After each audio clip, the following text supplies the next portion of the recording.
Glad you came back. In other series, we've described the route God takes in developing His character in our lives.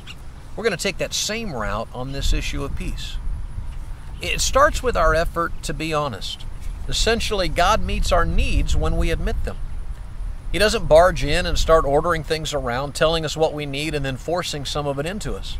No, everything we have from God comes by His love and our understanding that we need what He has.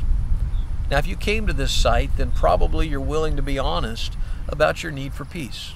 Actually, most of us are willing to admit that one.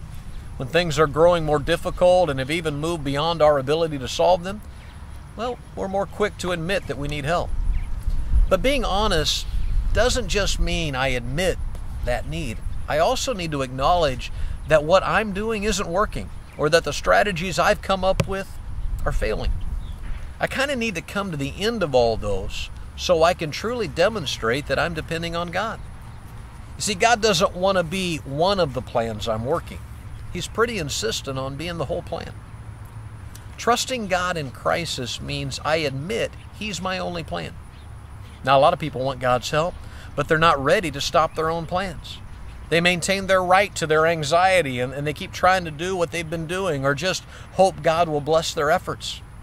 I'm sure you can see how that's not really depending on God.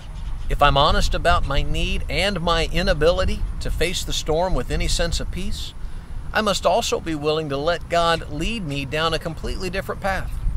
That's the path to peace. The places I've tried on my own aren't going to get me there. In fact, they didn't even get me closer to God's path. Perhaps my own efforts helped motivate me toward God, but it's because they failed. I can't keep doing what I'm doing and expect God to empower my path. He's got a whole new road for me, and it can begin when I choose it. To do that means being honest with the things I've tried. Part 2 of our journey comes in video number 3. I'll look for you there.